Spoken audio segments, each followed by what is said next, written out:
Hello, squirrel listeners. We're going to start a new book by Louisa May Alcott called Moods, Moods. And chapter 1 is called In a Year. The room fronted the west, but a black cloud, barred with red, robbed the hour of twilight's tranquil charm. Shadows haunted it, lurking in corners like spies set there to watch the man who stood among them, mute and motionless, as if himself a shadow. His eye turned often to the window with a glance both vigilant and eager, yet saw nothing but a tropical luxuriance of foliage scarcely stirred by the sultry air, heavy with odors that seemed to oppress, not refresh.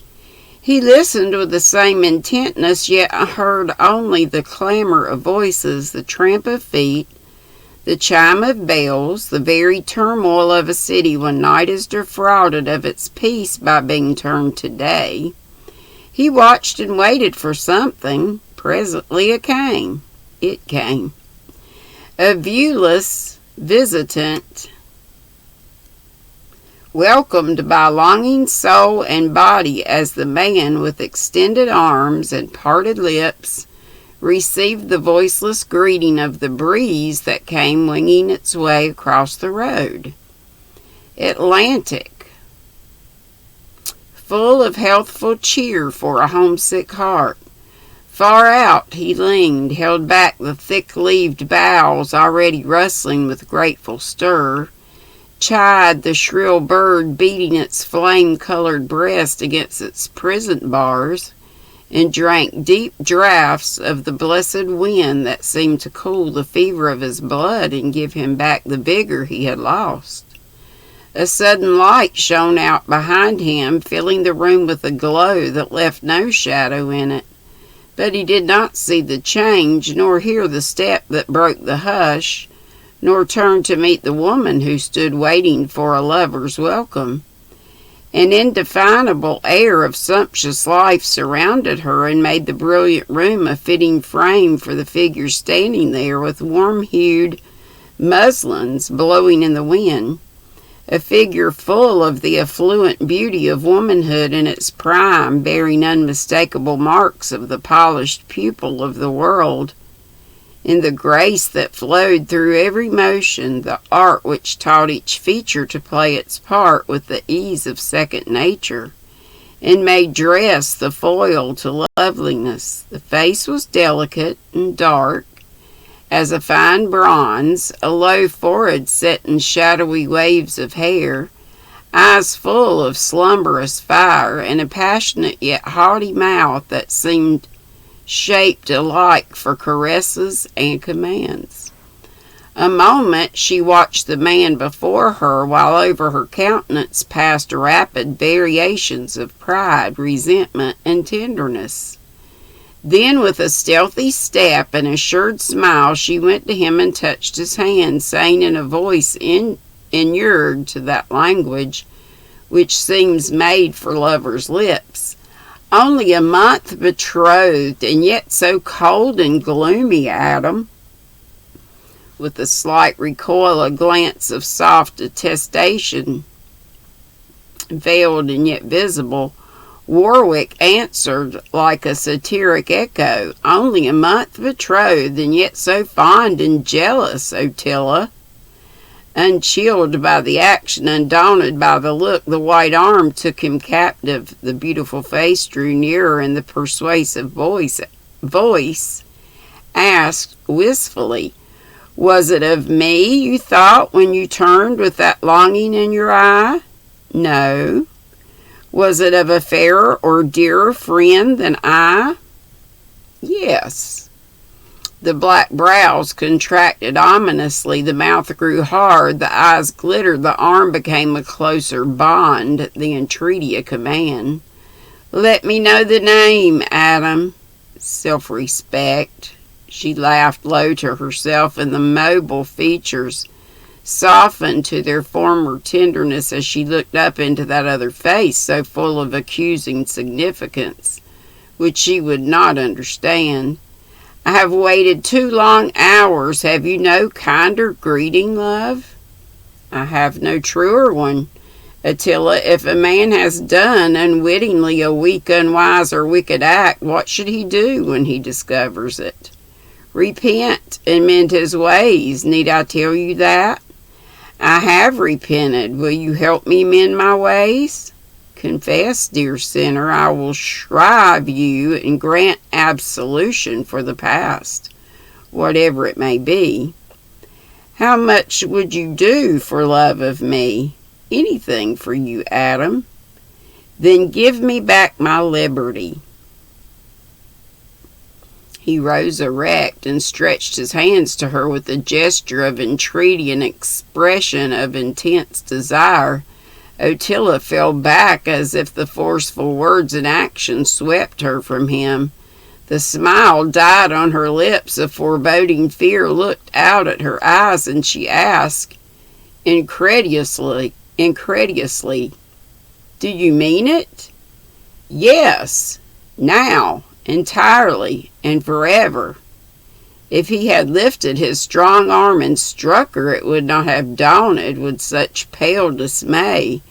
An instant she stood like one who saw a chasm widening before her which she had no power to cross. Then, as if disappointment was a thing impossible and unknown, she seized the imploring hands in a grasp that turned them white with its passionate pressure as she cried, "No, I will not. I have waited for your love so long, I cannot give it up. You shall not take it from me." But as the words had made the deed irrevocable, Warwick put her away, speaking with the stern accent of one who fears a traitor in himself. "I cannot take from you what you never had. Stand there and hear me. No, I will have no blandishments to keep me from my purpose, no soft words to silence the hard ones I mean to speak, no more illusions to hide us from each other and ourselves. Adam, you're cruel. Better seem cruel than be treacherous. Better wound your pride now than your heart hereafter, when too late you discover that I married you without confidence, respect, or love. For once in your life you shall hear the truth as plain as words can make it. You shall see me at my best as at my worst. You shall know what I have learned to find in you. Shall look back into the life behind us, forward into the life before us, and if there be any candor in you, I will wring you from your acknowledgement. I will wring from you an acknowledgement that you have led me into an unrighteous compact. Unrighteous because you have deceived me in yourself, appealed to be the baser, not the nobler instincts in me, and on such a foundation there can be no abiding happiness. Go on, I will hear you." And conscious that she could not control the will now thoroughly aroused, Attila bent before it as if meekly ready to hear all things for lovers' sake. A disdainful smile passed over Warwick's face as with an eye that fixed and held his own he rapidly went on, never pausing to choose smooth phrases or soften facts, but seeming to find a relish in the utterance of bitter truths after the honeyed falsehood he had listened to so long. Yet through all the harshness glowed the courage of an upright soul, the fervor of a generous heart. I know little of such things and careless, but I think few lovers pass through a scene such as this is to be, because few have known lives like ours, or one such as we. You a woman stronger for good or ill than those about you. I, a man untamed by any law but that of my own will. Strength is loyal. We both possess it as kings and queens drop their titles in their closets. Let us drop all disguises and see each other as God sees us. This compact must be broken. Let me show you why. 3 months ago I came here to take the chill of an Arctic winter out of blood and brain. I have done so and am the worse for it. In melting frost I have kindled a fire that will burn all virtue out of me, unless I quench it at once. I mean to do so, because I will not keep the 10 Commandments before men's eyes and break them every hour in my heart. He paused a moment as if hotter words rose to his lips and generosity would let him utter. And while he spoke again, there was more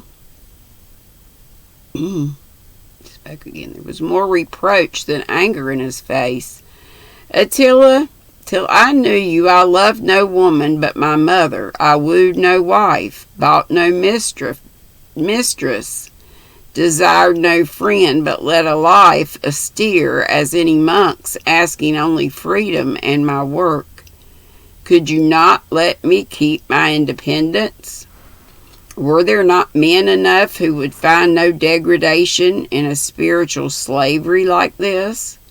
Would nothing but my subjection satisfy your unconquerable appetite for power? Did I seek you, Adam? Yes, not openly, I grant. Your art was too fine for that. You shunned me that I might seek you to ask why. In interviews that seemed to come by chance, you tried every wile a woman owns, and they are many. You wooed me as such as you alone can woo the hearts that are known to be hardest to be won. You made your society a refreshment in this climate of the passions. You hid your real self and feigned that for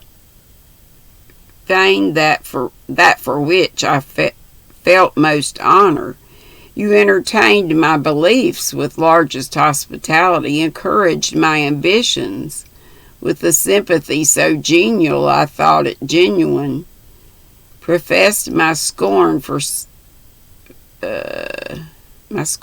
shamery, and seemed an earnest woman, eager to find the true, to do the right, a fit wife for any man who desired a helpmate, not a toy. It showed much strength of wit and will to conceive and execute the design. It proved your knowledge of the virtues you could counterfeit so well, else I might never have been where I am now. Your condemnation is deserved, though so ungently given, Adam.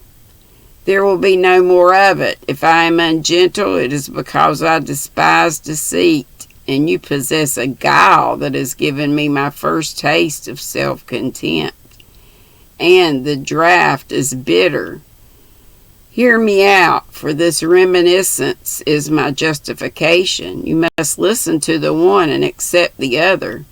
You seemed all this, but under the honest friendliness you showed lurked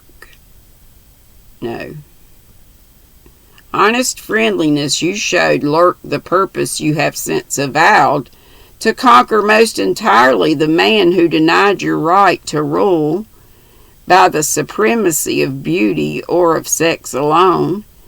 You saw the unsuspected fascination that detained me here when my better self said go.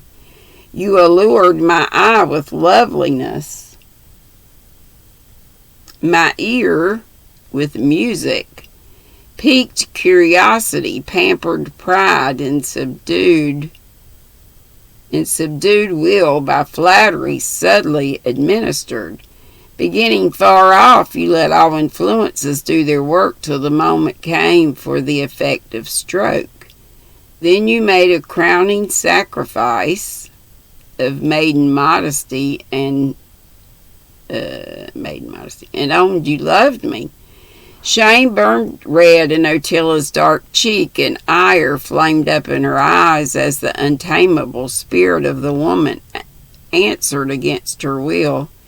It was not made in vain, for rebellious as you are, it subdued you, and with your own weapon, the bare truth.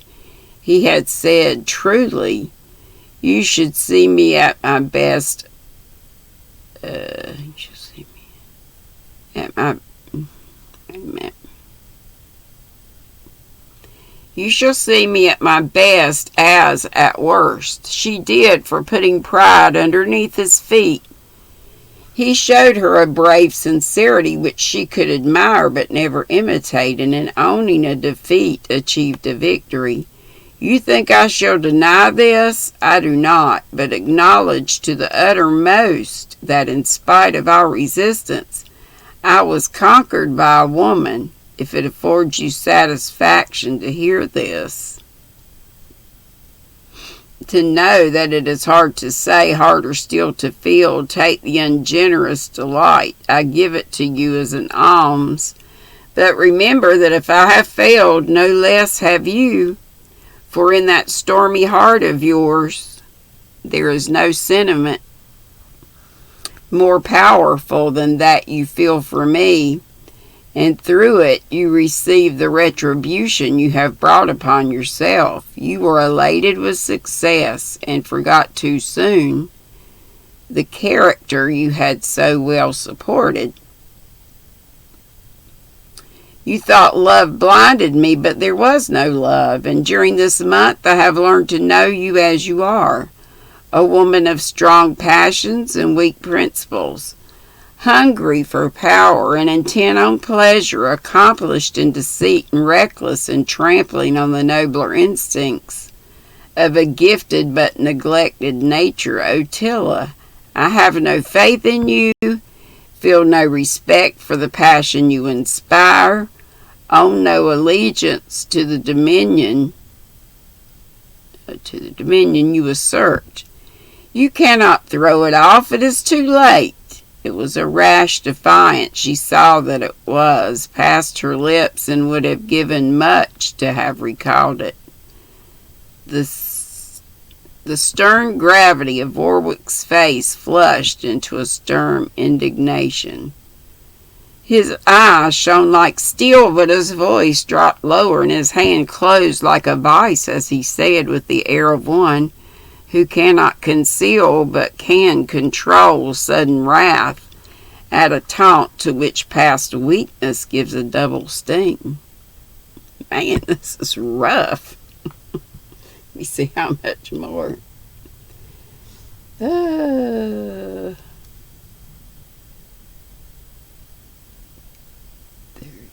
4, 5, 6, 7, 8, 9. About 10 more pages, so I'll go ahead and stop. Daggone. I don't know about this book.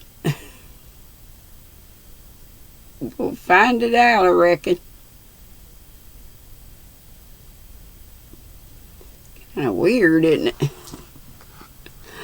Okay, I will see you lovely people later. Love you bunches. Be sweet, don't be ugly. Bye-bye.